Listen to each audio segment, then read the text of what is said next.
Hello mga amigas, amigos! Good morning, good afternoon, good evening sa inyong lahat! Tapos na pala akong nag-coffee. Ay, hindi coffee ang ininom ko. Kumuha ako ng matcha ni Dakdak dito ba? Feel at home. Parang ako ang nagmamayari dito sa bahay na to ba? Umalis sila dahil pumunta sila ng doktor. Yung mga anak niya daw, kailangan niya ipa-check up. Ito ang pinainom ni Dakdak sa akin. So every morning ako umiinom. Tapos ako na lang 3 na lang piraso ang naiwan. Parang ako na lang ata nakaubos nito Nakitulog na nga. Nakiinom pa. Kumukuha lang ako na minsan hindi na nagpapaalam ba. Hindi na ata tama ito. Hindi ko kasalanan yun kasi sabi niya sa akin, kumuha ka lang dyan ate ha. Kung gusto mong uminom. Ay, tapos imagine, hindi ito din ang gusto ito. Iinuman ko lang to ng tubig. Sabi ni Dakdak, mas mataas daw ang caffeine niyan kaysa coffee. So, kailangan kong uminom ng algam-gam na tubig. Para yung stain ba, hindi didikit sa aking gallstone. Lutuan ko lang ng breakfast at saka si Alex. Anong oras ito? 6:45 AM dito sa Slovakia. Nandito sila sa kwarto. Tignan natin kung anong ginawa nila. Tignan si Kuya Alex. Uy! No, Kuya! Philip Cuspi! No. Gusto ni Kuya Alex sumama. Sinabi ko sa kanya hindi pwede. Kasi doktor man sila, magpapacheck up lang. Tita lang. Abo to, tita Dakdak. Gusto talaga niya si Dakdak. Yeah, I want to go with Tita Dakdak. I told you, Kuya. They will not stay longer. They will come back, putong. Neti ko, Philip Cuspinka. Sila Dakdak hindi natulog dito. So kami lang 3. Kwarto nila to ha. Ang nagmamayari na ng bahay ang nag-adjust. Ganyan siya mag-care sa amin ba? Every night dito talaga kami sa kwarto nila. Dito sila natutulog. Si Adam, si Ibitska, at saka si Dakdak. You can talk to Tita Titos. What do you want, Kuya? Breakfast? What do you want? Kropizza? Yeah. You want bayaks ko? No, I want pizza. Kropizza?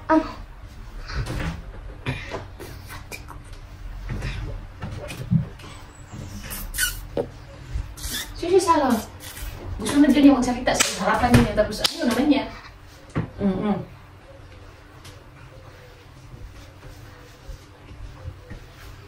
Pero bis, atay Kuya Alex ko. Kropizza daw gusto niya. Mom, this is for pizza. Ito ang hinihingi ni Kuya Alex. Kropizza. Parang bigas na giniling. Ito ang hitsura niya, oh. Ano ba, Pino? Basta yung ko made of fiber. Hindi ko kasi maintindihan in Chikwa, pag baboy kita kang... Kasi siya na kayo, gusto mo lang tumawa Magluto lang ako ng konti. Si Alex na kakain ito. Ayaw ni Philip Dahil ayaw niya ng ganito. Ala, asa naman to? Nalilito ako dito sa lutuan ni Dakdak. Iba kasi yung sa amin sa kanya parang itrik nga. Social ba, no? Gusto kong ganitong lutuan ba kasi madali lang siya linisan, no?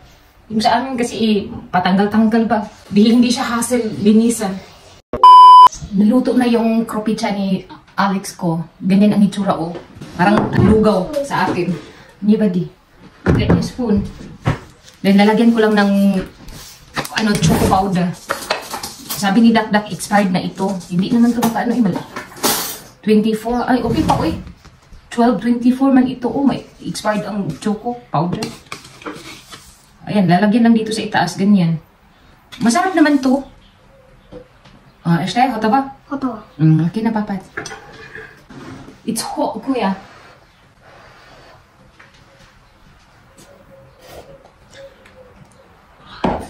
Is it yummy? Ichado to mainit. Ay, gusto ba? Mix it. Is it hot? Ano? Hala, you forgot to pray, Kuya. Pray sa pray. Father, Son, Holy Spirit. Amen. Thank you, Papa Jesus, for the time.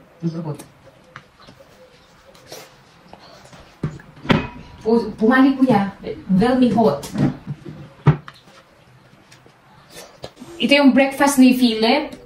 Sa eggs, salami, syungko, at saka, salami, ham, At saka spinach. Ayan.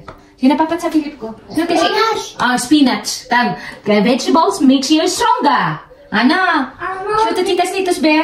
Where's the stronger? Oh! See? May muscles na daw siya kasi kumain na siya ng vegetables. Proceed. Yeah, bottom in the bomb. But first, we should see Ano? and bomb. Ano? Philip ko still papat. Yan, Philip ko.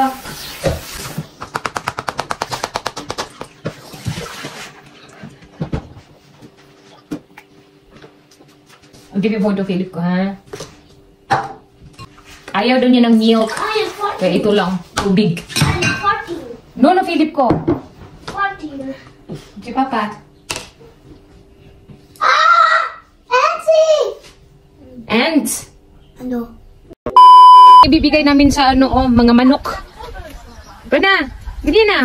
Mamaya pa sila dak-dak. Prosim. I want to go my tractor.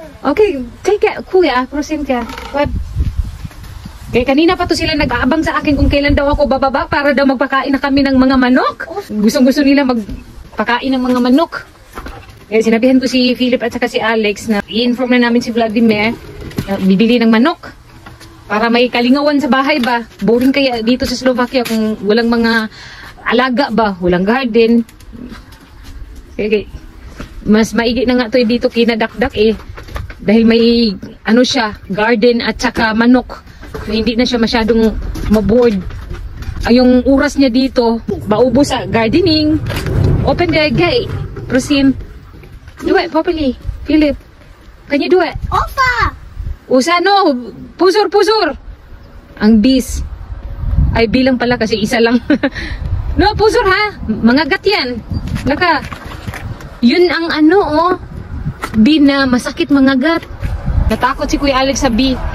Bicycle ni Ivichka, itry daw niya. Hey, what is that shoe? Wala na. Never did. Sige, try mo yan. Diyos ko. Go. Be? Uy, di naman kakabalo magbike. Uy, marunong yan siya. Pero ngayon nga may tukod. Hindi na siya marunong. Ano ba yan, kuya? Nanibago ata siya. Sige, do it properly. Nakalimutan na ni Kuya Alex magbike. 1 week pa lang kami dito mahigit kinadak-dak. Nakalimutan na. Ano ba yan?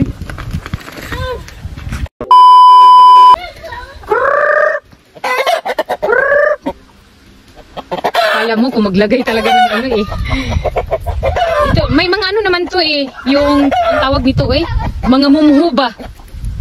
Kinakain naman nila yun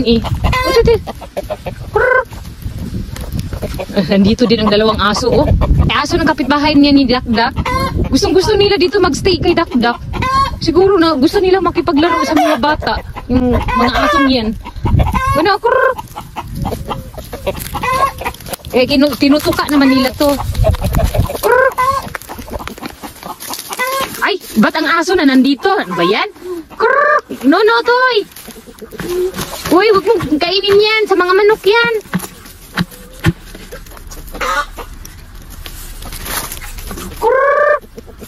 Hala, naku po, Lord. Ba't ang aso nandito? Ano ba yan?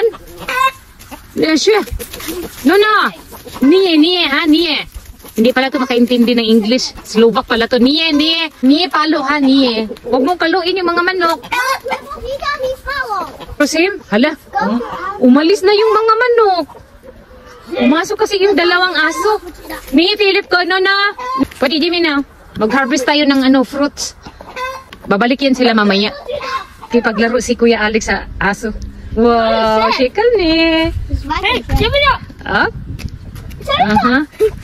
Pusor ha, pusor. Tak, dobre. Gustong-gusto nila ng aso It's so soft. Ano? Pusor. Kasi pumapatay, yung mga aso na yan, pumapatay ng daga. Stachilo. Pwede Jimmy na. Okay, let's go be my... Prosim. Ano? Hey, I-harvest na namin to ang peach. Baka malata na. Nahinog na to lahat Gagawin daw tong juice ni Dakdak. Hala, sabi ko na nga sa inyo eh, nahulog na. Oh, masira-sira na ba? Sayang. Uy! Ay!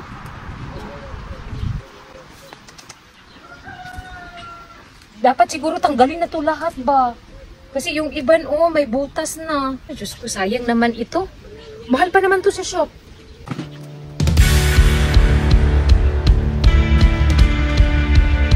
Ay! I-harvest ko na din itong pears ni Dakdak. Ito ang gusto ni Philip eh.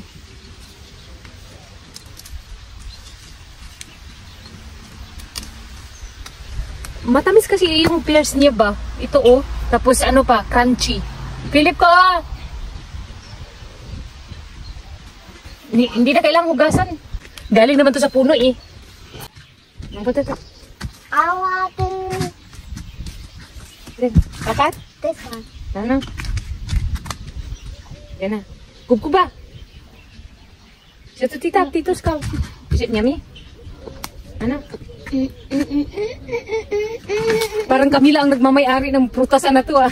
Ang daming buyog dito. Takot pa naman to sila. Wow! Pucho. Ah, yeah. What? Idimi. Everyday ako kumukuha dito sa tomato ni Dakdak. Meron pa palang naiwan. Ayan oh, mga cherry tomato niya ba? Sinabi naman niya sa akin na i-harvest ko daw itong mga red. Unti na lang. Sayang din ba? Yung iba lata na. Every time na magluluto ako ng sabaw na gulay, hinahaluan ko siya ng cherry tomato. Sinabihan ko siya na next time, magtanim siya ng tomato niya, lagyan niya yung stick. Doon siya ipakatay ba? Kasi nasayang oh, yung iba na sa lupa na. Dapat nakatayo. Okay lang hindi mo nakahiga. Sanay naman siya eh. Mommy, look! There's my purple! Ano? Ang sarap talaga kapag may garden, no? Ang problema lang talaga sa bansang may 4 season na klima. Kumbaga tinipid ang summer. Kaya habang summer pa, tudo tanim na. Para after ng tanim, di may aanihin. Daming tanim ni Dakdak. Puro yan mga fruits. Lahat. Parang, ewan ko kung may puno ba siya dito. Ay, dito wala. Lahat ng mga puno niya dito, puro fruits yan. Ito fruits ata yan o punong kahoy. Ito yung mga punong kahoy niya oh. Ilang piraso? 3. Malamig dito magstay sa baba. May fruits pa siya dito oh. Chinese pears daw ito. Diba? Everywhere. Left and right. Yung mga fruits niya. San ka pa? Healthy living pala to si Dakdak eh. Tapos na pala kaming mag-harvest ng tomato. So dito lang kami nagpapahangin. Upo-upo ba? Parang pensionada lang eh. Go na ore. Oh no, mommy. Sagnot niya, kuya. Takot na takot talaga si Kuya Alex sa bubuyog. They will not bite you. If you will hurt them, they will bite you. But if not, they will stay away from you, kuya. Frozen? Hala! Ano man ginawa mo, Philip?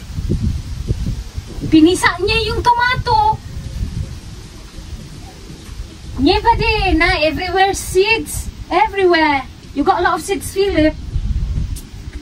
Ay, nako na laang. Kaya maraming buyog dito kinadakdak dahil sa marami siyang tanim na putom. Marami siyang tanim na punong kahoy, especially yung mga fruits niya. Kaya namugaran ng ano ba? Mga bubuyog. Never di, Philip ko. Aha, never di. Ang ganda pa naman ng upo ko eh. Ako yung pensionada at hasyendera dito sa Slovakia. Sana all. Padijimin na be. Hore. Asa ba tayo sa loob? Ang daming bubuyog dito. Takot na takot si Kuya Alex.